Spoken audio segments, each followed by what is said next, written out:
স্পেনের সাফল্যের মূল শক্তি ছিল কোনো একক তারকা নয়, বরং শৃঙ্খলাবদ্ধ দলগত খেলা, প্রেসিং ফুটবল এবং কোচের পরিকল্পনা নিখুঁত বাস্তবায়ন। আমি এটার সাথে যদি বাংলাদেশের রাজনীতি এবং ছাত্র রাজনীতির একটি বার্তা যদি আমি আপনাকে দিতে চাই, যে এই যে ব্যক্তিকেন্দ্রিক নেতৃত্বের চেয়ে প্রতিষ্ঠান ও দলগত সংস্কৃতি যেই প্রতিফলন আমরা দেখলাম এবং দলগতভাবে এগিয়ে যাওয়া, সেটা কি আসলে বাংলাদেশের রাজনীতিতেও এই প্রতিফলনটা ঘটানো সম্ভব কিনা? না, বাংলাদেশের রাজনীতি আমার কাছে মনে হয় না যে এটা পসিবল। কারণ নাম্বার ওয়ান হচ্ছে পার্টিগুলোর আগ্রহ থাকতে হবে, যে পার্টিগুলো তাদেরকে স্টিল বাংলাদেশে ফাংশন করছে। আমি ধরলাম যে গ্রেটার পলিটিক্যাল পার্টি যারা একটু বড়, তাদের বিভিন্ন ইন্টারেস্ট থাকে, এমপি হওয়ার ইচ্ছা থাকে, অথবা তাদের মনে করেন যে লোকাল ইস্যুগুলো আছে, এই জন্য হয়তো একটা ডেভেলপ করে। কিন্তু স্টুডেন্ট পলিটিক্যাল পার্টি যেগুলো আছে, এগুলো যদি তুলনা করেন, ছাত্রলীগ চলে গেছে, তারা এখন ছাত্রদল আছে, অন্যান্য পলিটিক্যাল মেইন স্ট্রিম পার্টিগুলো আছে, কমন নেচার দেখবেন ছাত্র ইউনিয়ন বা আরো যা যা পলিটিক্যাল পার্টি, দিন শেষে কোরামবাজি হয়, ব্যক্তিকেন্দ্রিক গ্রুপ তৈরি হয়, কাউন্সিলে দুই গ্রুপের মারামারি হয়, যেটা ছাত্র ইউনিয়নের আগের কাউন্সিলে আমরা দেখছিলাম, দুই গ্রুপের মারামারি। এখন দুই ভাগ আছে, এখন স্টিল দুই ভাগ আছে।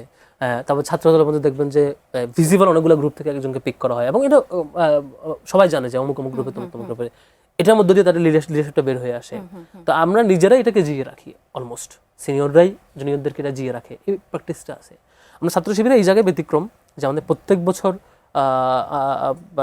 কমিটি হয়, বাট এখানে ধরেন যে গ্রুপগুলো ভিজিবল রাখার সুযোগ থাকে না, কারণ এখানে ক্যান্ডিডেট হওয়ার বা হচ্ছে একটা গ্রুপ নিয়ে ক্যাম্পেইন করার, কারোর লোক বেশি কত বেশি, এটা প্র্যাকটিস করা হয় না, দেখে ব্যক্তিকেন্দ্রিক এটা এখানে সুযোগ নাই। আরেকটা ডিবেট হইতে পারে ব্যক্তিকেন্দ্রিকটা বেটার না ওইটা বেটার, সেই ডিবেটটা আলাদা, আমি কোনোটাকে খারাপ বলছি না, ওইটারও কিছু বেটার দিক থাকতে পারে, এটার কিছু খারাপ দিক থাকতে পারে। আবার আপনি যে প্রথম কমপ্লিমেন্টটা দিচ্ছেন যে ওই স্পেনের ব্যাপারে, এটা আবার রাইট নাও হতে পারে, এটা যে সঠিক কমপ্লিমেন্ট এটাও আবার এইভাবে বলবো না আমি।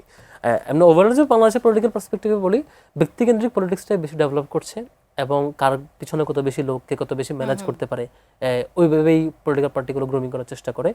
দলগতভাবে একটা পার্টিকে ডেভেলপ করা, সেই জায়গাটিতে এখনো বাংলাদেশ ডেভেলপ করতে পারে নাই।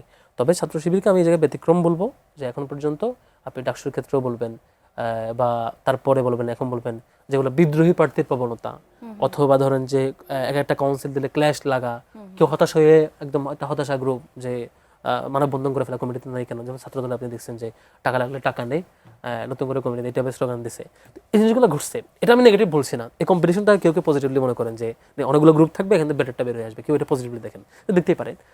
বাট এই জিনিসটা সুপিরিয়র প্ল্যাটফর্ম থেকে এটাকে ইনস্টল করে দেওয়া হয় এবং এটাকে ফাংশন করতে দেওয়া হয়, এবং সুপিরিয়র লিডাররা তারা মনে করেন যে অনেকগুলো গ্রুপ থাকলে ভালো।